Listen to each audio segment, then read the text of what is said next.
All right. Thank you for tuning into the All Saints Lutheran Augsburg Confessions discussion round number 3. Woohoo! We're excited to be here with Pastor Tanner and myself, Jules Erickson, who are pastors at All Saints Lutheran in Cottage Grove, along with our Vicar John Swanson, who is in the MDiv-X program at Luther Seminary. And MDiv-X means that it is accelerated. So he is doing what Tanner and I did in 4 years in 2. So as a part of his classwork, he is rolling through the Augsburg Confessions. And now we are going to do the last section, part 3. Take it away, Vicar John. All right. This last section, we're going to cover the last 8 articles of the Augsburg Confession. There was 28 articles. This is a really important document and for the Lutheran reformers at the time. And these last 8 we're going to talk about concerning the cult of the saints, concerning both kinds of sacrament, concerning marriage of priests, concerning Mass, confession, distinction among foods, monastic vows, and then finally the power of the bishops. So those are the last 8 articles that we're going to cover today. So we'll start with the cult of the saints, as it's called. So I think the Lutheran reformers really were trying to make this distinction that the saints are to be remembered. So that they can, through what they have done, through their words, can strengthen our faith. When we see what they experienced and what they did, they can help with our faith. However, we need to just take those as good examples, that we are not to call upon them to mediate. We are not called upon them for help. As what was happening in the Roman Catholic Church, but because there's only one mediator, and that is Christ alone. And they cite a number of scripture passages, but 1 Timothy, for there's one reconciler, one mediator between God and humanity. So that's basically the big distinction for the Lutheran reformers. Saints are to be remembered, and we can learn from them, but we are not to basically have them try to intercede for us. Have you ever seen the comedian? Her name is Kathleen Madigan. Oh my gosh. She has this whole shtick about stop bothering Jesus. She's from a Catholic background, so she's like, her parents or the sisters, I don't know who it was that was telling her, you got to stop bothering, like, don't pray to Jesus. Jesus is very, very busy. You need to go. First of all, you go to the sisters, and if the sisters don't have the answers, then you go to the priest, and if the priests don't have the answers, then you go to a saint, and if the saint doesn't have the answer, you can go to the Virgin Mary, but for Pete's sake, don't bother Jesus. Oh my gosh. Just to make it very clear, that is not what we are proposing here. I know that, but it just, I'm part of the colorful commentary, and that is one of the funnier shticks that I've seen on, because praying to the saints, that whole thing. It's all there. Yeah. Very interesting. Actually, this is my confession, mea culpa. I have a St. Christopher medallion that's in the visor of my car, that was in the first car that I owned, that my parents got back in the 80s. That I think it came in that car from the person that they bought it from, and it's just been transferred to every car that I've ever owned. It's just there. And every time I pop my visor down, I'm like, oh, look, it's St. Christopher just hanging out there in a little plastic medallion with the rusted safety pin stabbing him up there. It's fine. I'm sure he's good with it. We do commemorate lots of folks, though, right? Let me again draw your attention to the hymnal, We do. where we have an entire list, day by day, of what do we call them? Lesser festivals and commemorations. Right. Oh, very exciting. Correct. Agnes. In And fact, last week it was Mary Magdalene. last week was Mary Magdalene. This week we're commemorating Bach. I Johann feel like Sebastian you Bach. got that from the back of your throat there. Yeah. Bach. You have to when you say it. It's very important. Much either like a Klingon or a Hebrew scholar. It's hard to know when it comes to Pastor Tanner. Pretty much all right there. So very similar. All right, John, help us. All right, that is the end of part 1 of the Augsburg Confessions. Yeah, we made it. And now we're basically the last 7 are the disputed articles, they call them. And basically these are articles that the Lutheran reformers were in opposition with some of the teachings of the Roman Catholic Church at the time. So these are basically, they're called disputed articles, but because they dispute some of their teaching, and really they're trying to give substance to what they do believe in for the reformers. So, I feel like we should let them know that these articles are, each paragraph, how they start is one word, inasmuch, and then heretofore, and furthermore, and then hence. There's a lot going on here. and some of these articles are extremely, extremely long. So these are the Cliff Note versions Very of much these so. articles. Yeah, thank you for that. They had a lot to say about the things they disagreed about. Like that's the entire, like the whole first section is like, we have some disagreements here, but you know, like we're all trying to, you know, hang out together and work together. And then the second section is like, let's go, Pope. We're gonna throw it out now. Let me tell you what. So Very true. exciting. It's so true. But yes, so the Cliff Note version of the last 7 articles in the Augsburg Confession. There we go. So 22 concerning both kinds of sacrament. So, and here the issue again is just this article is that the practice of giving both the bread and the wine at the Lord's Supper to the laity, so to everyone. Again, the reformers are saying absolutely the bread and wine should be given to everyone. And As opposed to just the priest. right. Yeah, just the priest, given the wine. So, and they cite a number of scripture passages for defense of that, but this, in a sense, they're basically, this is what this article is, both wine and bread to the laity. So, like, just if you don't know, like, there was a practice for a while there from like the 13th century to Luther's day, where the laity would get the bread, but the priest would get the wine and the bread, Right. sort of thing. And Luther's like, that's silly. Everybody gets everything. Right. Stop that. All right. Dear Nice. Pope. All right. 23, concerning the marriage of the priests.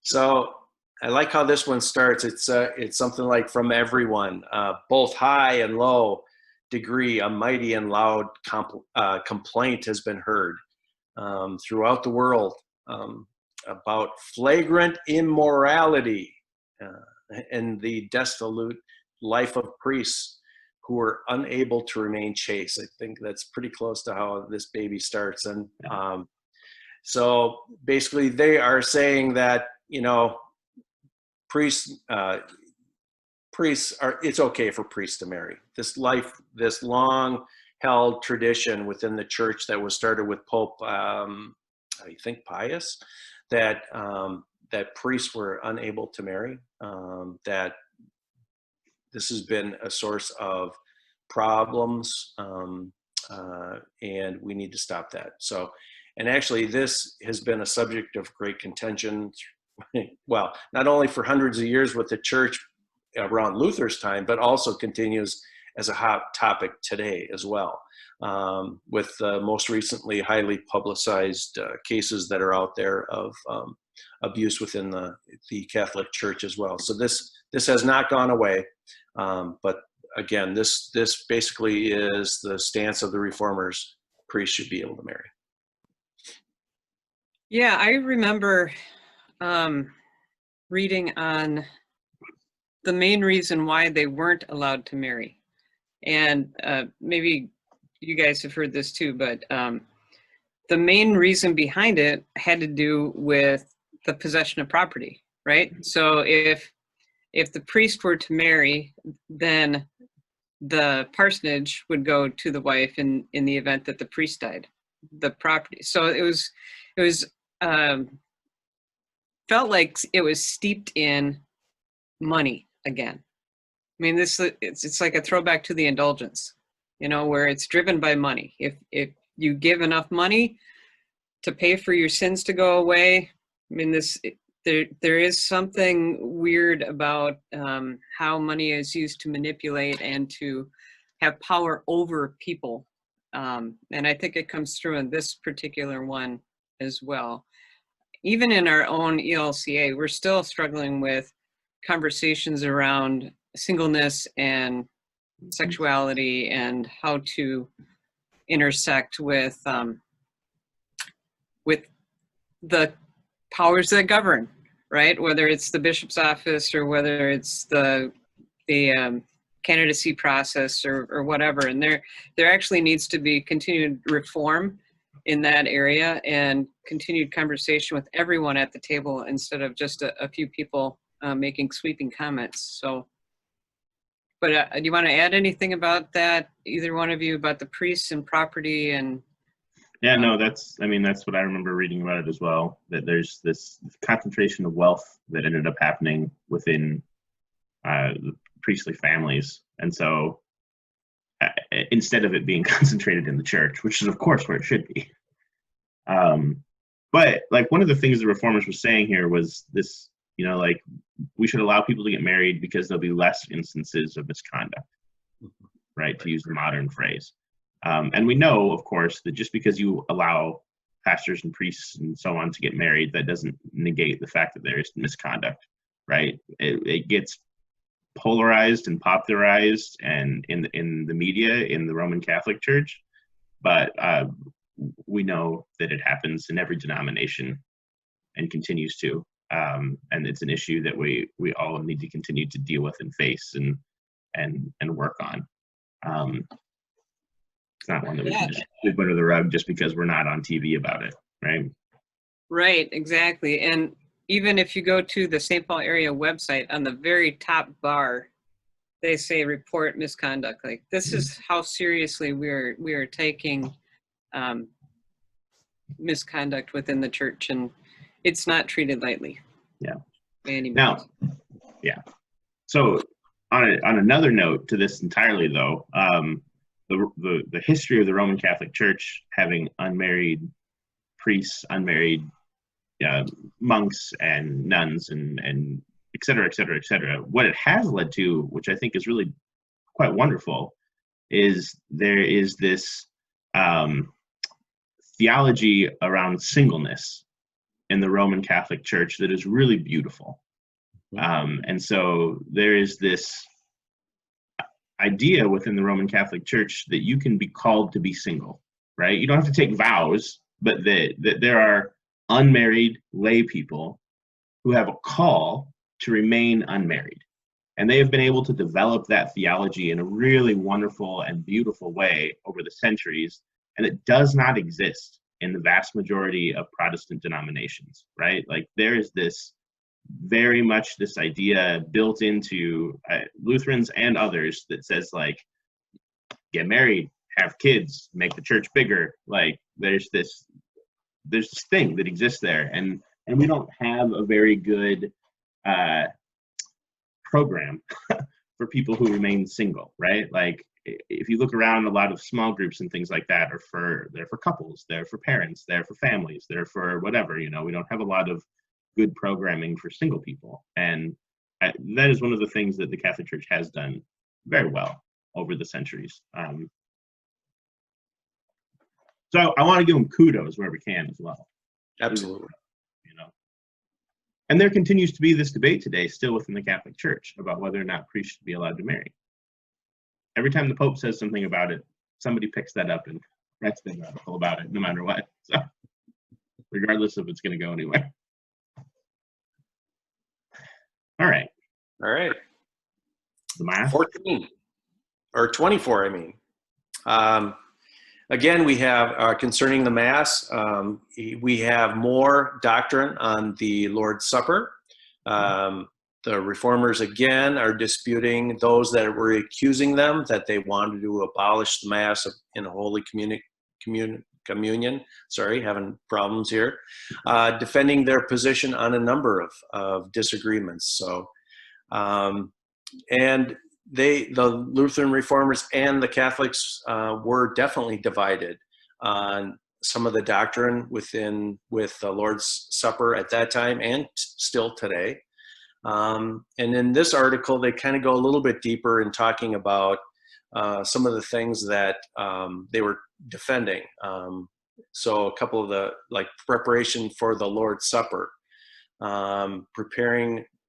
basically they're saying preparing the individuals for the Lord's Supper has from the beginning been an important characteristic of the Lutheran Church. And the Reformers really understood the importance of instruction of people in the preparation of the sacrament and education of the people. So they're defending themselves, saying that, no, the preparation for the Lord's Supper is extremely important. They were also defending the language that was being used.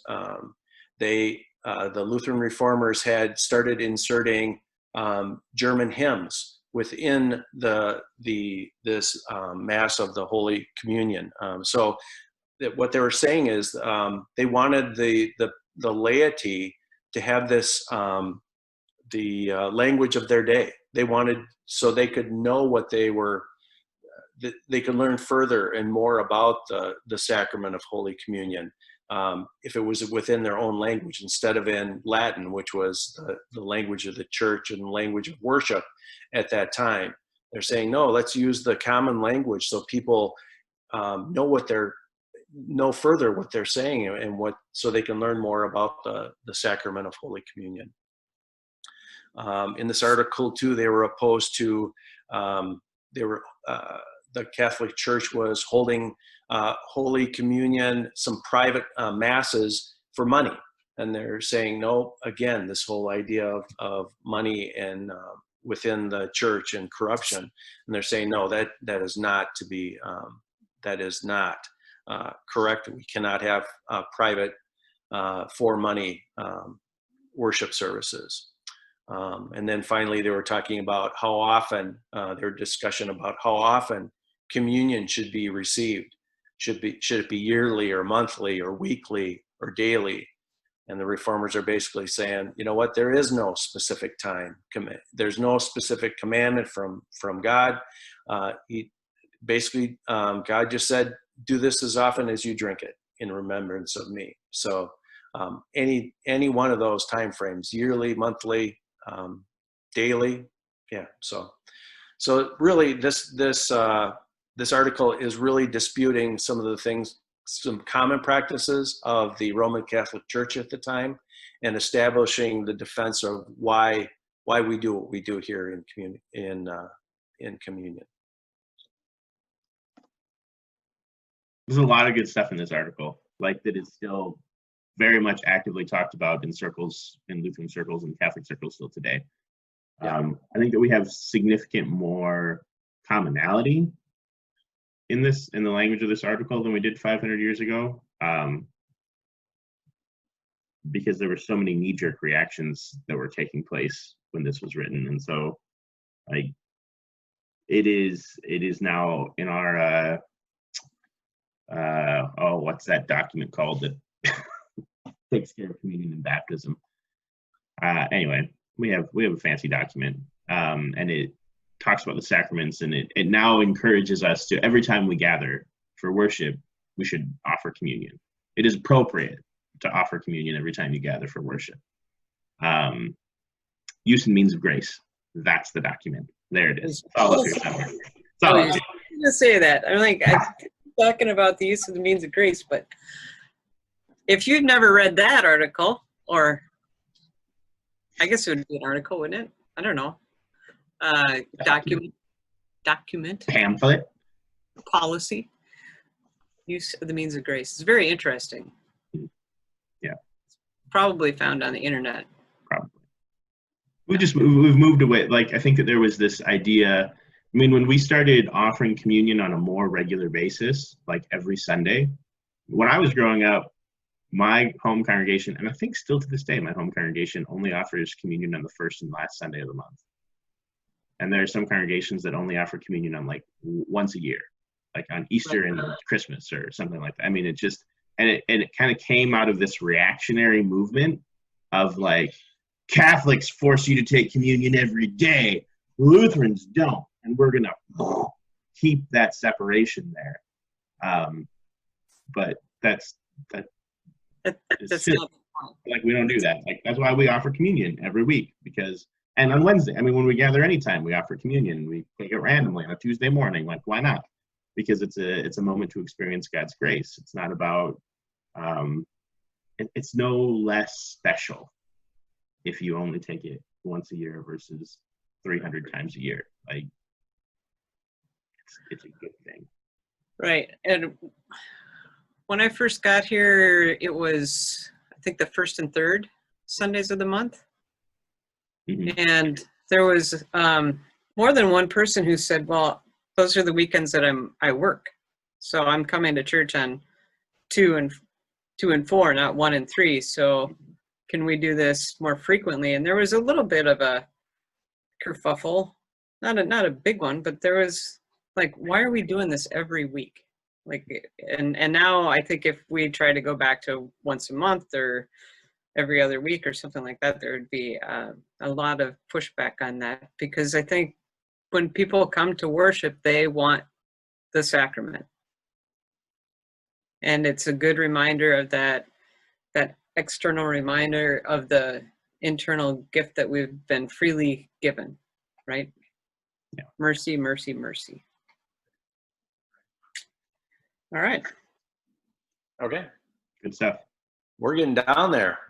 25, concerning confession.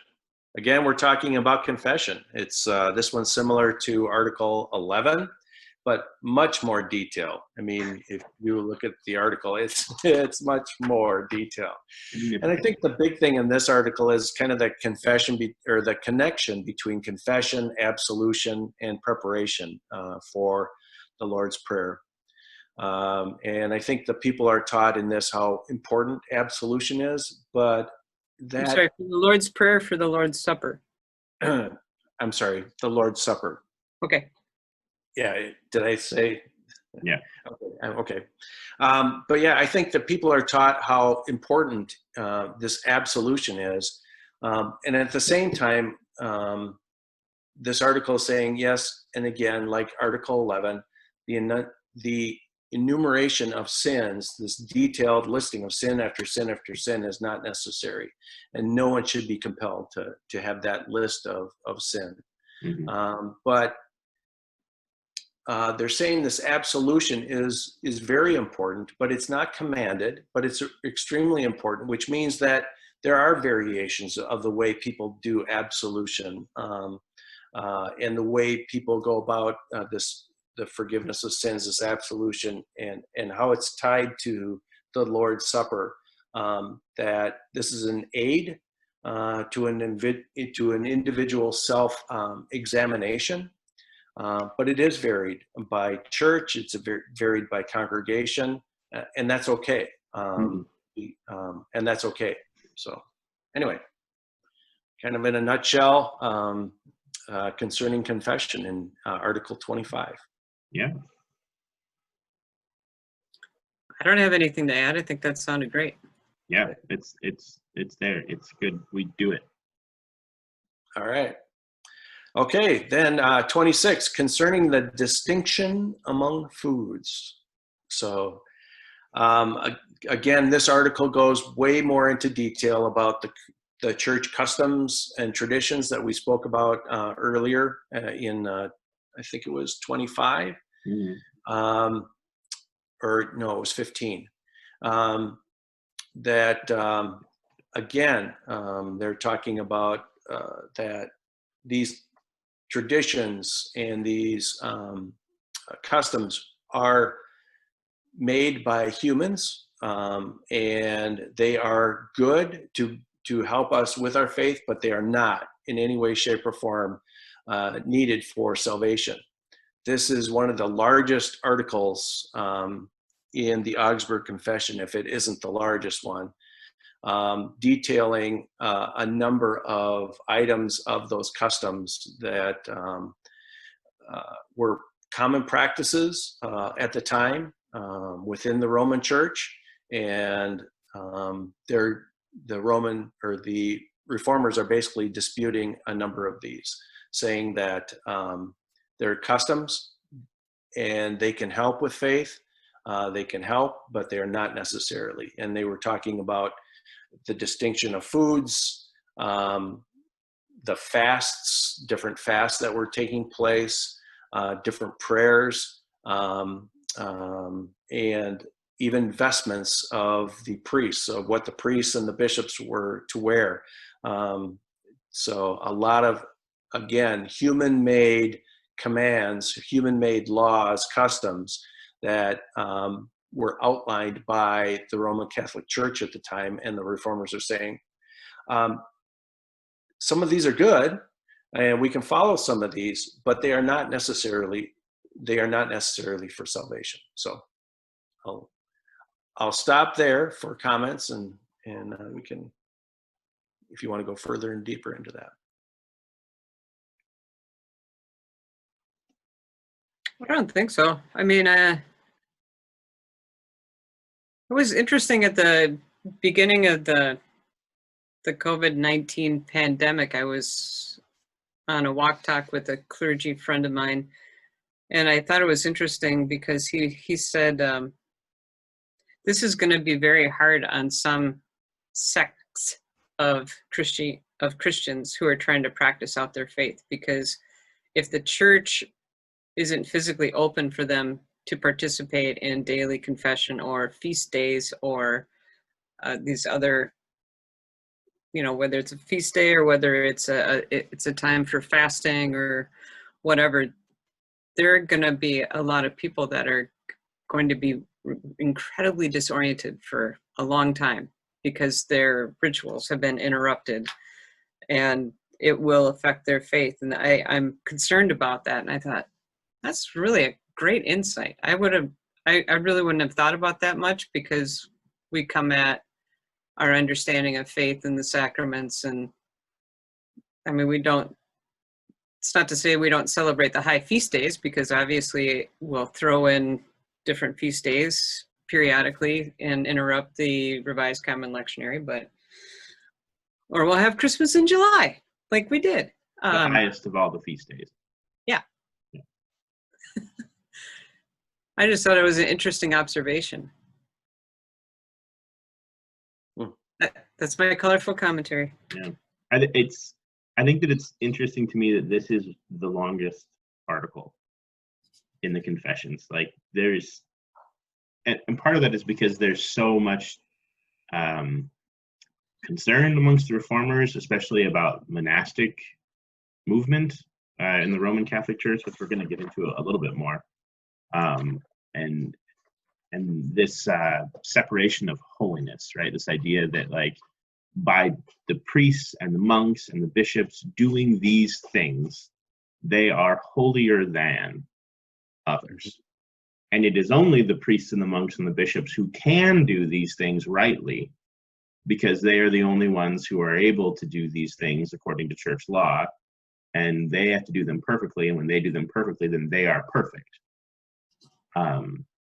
And that was such a weird thing for Luther and the other Reformers to try to come to terms with, because they wanted to, like, uphold this idea of call, and they wanted to, like uphold this idea of church being an important place and an important institution without focusing so much on the fact that like it has to be there for you to experience who God is, because that's just not what we believe. And so I think that one of the reasons this is such a lengthy chunk of the confession is because it's just like there are a lot of things they're trying to dance around and get very detailed about to make sure that people know what it is they're trying to talk about. Well, and I think too, I don't remember if it was in this article or if it's coming up here, the concept of vocation. That all of us are called, some of us more specifically than others, but our vocation is to be a part of the mission and ministry of Jesus Christ everywhere we go. Mm-hmm. And that's not just Christian public leaders, right? That's like all of us who profess Jesus Christ. Yep. Yeah. This article ends with the line, it was not the intention of the apostles to institute festivals, but to teach faith and love. And I think that's just like, that's the summary, right? It's not these things. I mean, it's what you were saying, John, like if these things work and they bring you closer to God, awesome. Great. Like if they teach you faith and love, great. If they do not, set them aside. Well, and in effect, I think sometimes those sort of rituals end up being that which separates us, because they become the God instead of God being God. You know what I mean? I think that's kind of an interesting concept as well. It's like when the feast days are more important than the people and the holy bling, which I think we might get into here. Well, the holy bling is important. Let's just establish that now. Well, yes, to my parliamentarian. My wig. Sorry. I'm waiting on the wig. I want to see the wig. John, save us. Okay. All right. Talk about monks. Actually, yes, 27 monastic vows. It is really an extension of what we were just talking about too. It's and this really is talking about that they believe that this, as you were saying, Tanner, that the monastic life has been corrupted, or the way that we look at it, that the vows of this monastic vows offer a gateway towards perfection, or a way to achieve a perfection toward God that normal people can't get to. That this special call, this monastic call, will basically shoot you up to this perfection that, it's just unobtainable by anyone else. So it's more what we're doing to get towards God, what our actions are to get us to climb closer and closer to God, versus we're close to God through no works of our own. It's just through God's action coming this way, not us going that way. So this article is outlining how people view the monastic vows, what the monastic life is about, and how these vows are really contrary to the Word of God. So, that's the snapshot version of a very, very, very long article. Again, so my favorite line from this article is line 27. Why do our opponents insist so strongly that vows must be kept without first ascertaining whether a vow has integrity? I think that's just beautiful. Like, why do, and I think that sums up so much of it, right? Like, it's food, it's feasts, it's festivals, it's vows. Like, why do we do these things? Why do we do these things for the sake of doing these things without first ascertaining if it has integrity? One of my colleagues posted an article a few months ago about how tradition is nothing less than being held hostage by dead people. And I think that, like, when we get stuck in doing things for the sake of doing them without constantly reevaluating whether or not they have integrity and usefulness in who we are and how we live and how we experience faith today, then this article really comes into play, right? Like, why are you doing that? You don't have to. It's okay if you don't, right? Like, I think it's interesting that so much of this language is around the word perfection. And I mean, Scripture doesn't help a whole lot with this, depending on what translation you're reading. But the word for perfection, to be made perfect so that you may be made perfect, that idea of almost sanctification kind of stuff. It doesn't have to do with that word is mistranslated. It means mature, so that you may become more mature and grow in your faith. It's a process, an ongoing process of growing and understanding and becoming wise. It's not an attainable thing like perfection.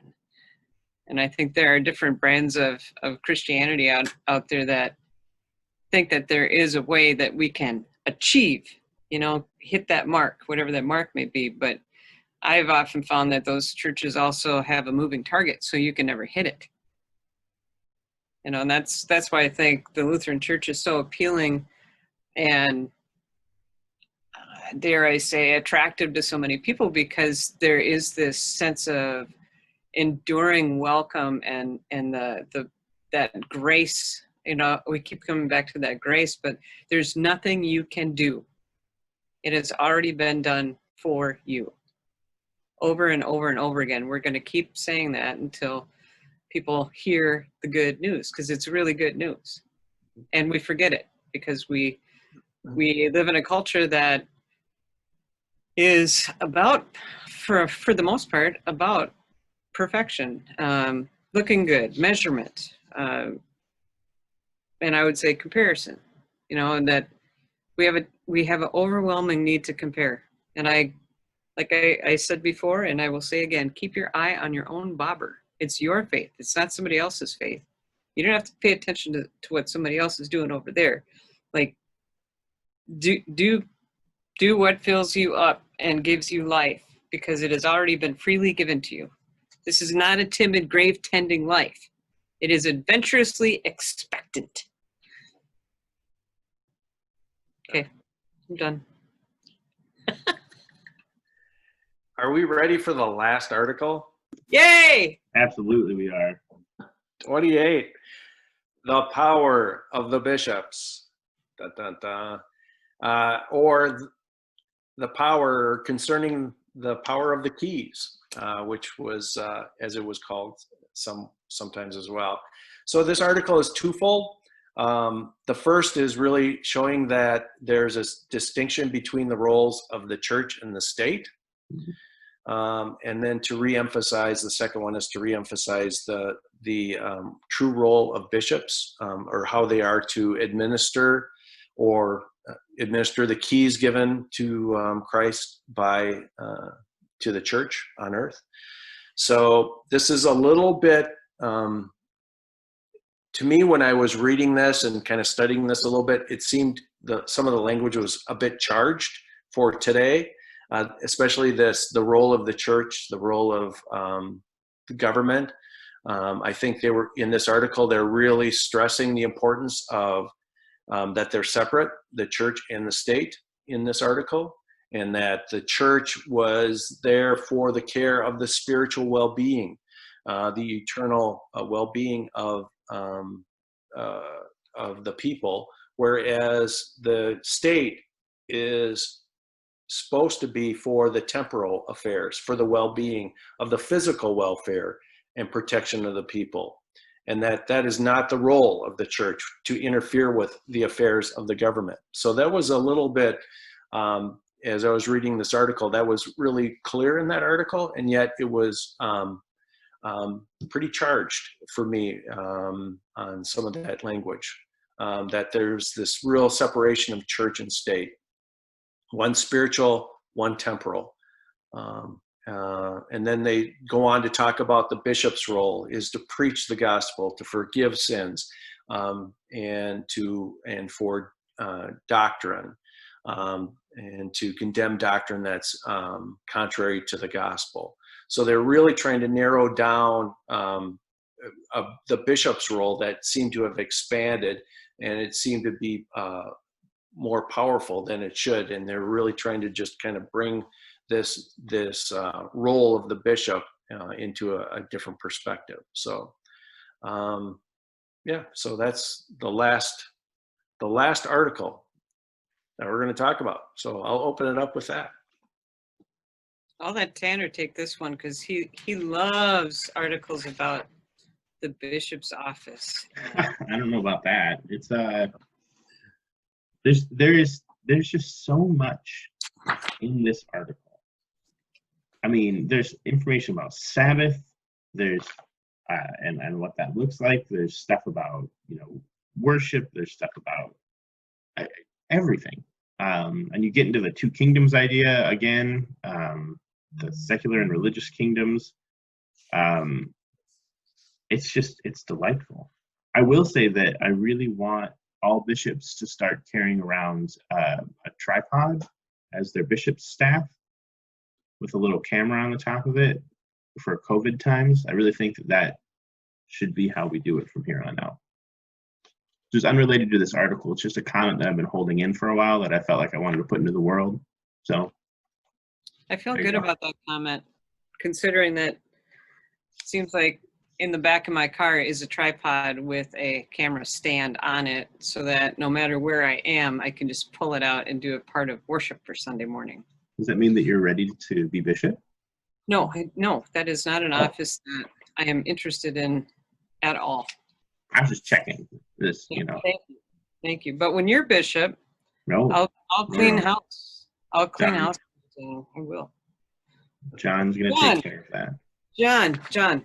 Hey, Vicar John. What was your overall learning from these Augsburg Confessions that you thought was particularly interesting or helpful as you make your way through Luther Seminary? I think the biggest takeaway for me in these articles was even though it was just one article on justification, that is really the theme of all of these articles was this justification by faith and grace alone. That, I mean, almost all of these articles point to it's not what we can do to earn grace. It's all what's given to us. It's all what's freely given to us. So yeah, for me, that was the big thing that I was just reinforced. I mean, it, and yet when you go through these articles, it just keeps getting reinforced over and over again. Yeah, I think that's a great red thread to pull out of that, for sure. Yeah. Pastor Tanner, do you have any additional colorful commentary besides Bishop Bling? Bishop Bling? No, not really. This was fun though. It was good to be able to read back through this whole document again. I found my class list from when I was taking this class, which apparently was in fall of 2012, because I apparently used my class list as a bookmark when I was reading through the confessions at some point, which is great. I just think that it's worthwhile to sit and live in these documents every once in a while, not only because I think they show a lot about who we are and what we believe and how we experience who God is, but it also shows a lot of places where we have changed and how far we've come, especially in these arguments back and forth with the Roman Catholic Church that we get in some of the disputes. There's so many places where we just don't have that anymore. I mean, since Vatican II and since the joint declaration of the document of justification, and some of the work that's been done by that committee, we've come so far in the last 50 odd years in returning to something that's closer to union. It's not there, but it's better, and I appreciate that we can sit and look at these documents and see the differences that might still exist, but also find some common ground. Even as Luther and Melanchthon and Philip of Saxony and all these other folks that signed this document, we're also trying to find common ground 500 years ago. I was thinking, as you were just talking, Tanner, about a conversation you had with a pastor that was from, or I think it was a Reformed church. It's like up in Oakdale or something like that, and they were trying to figure out what to do with when they have a gay couple ask for a marriage. Oh, and yeah. You're trying to sort through that whole thing, and I thought that was such an interesting thing, because I think a lot of these independent churches or Foursquare or, you know, whatever, for lack of a better word, things, non-denominational or Baptist leaning kind of churches have tend to flail around a lot of these issues because they don't have documents like this that help them create a really clear identity, right? And the book, so big, so many documents. Yeah, we are document heavy in this church. Let's just be really clear on that. But the point being is that the clearer we can be about who we are in our identity, that differentiation does make a difference. And I think it's documents like these that help us not only articulate our faith, which is confession, but it also,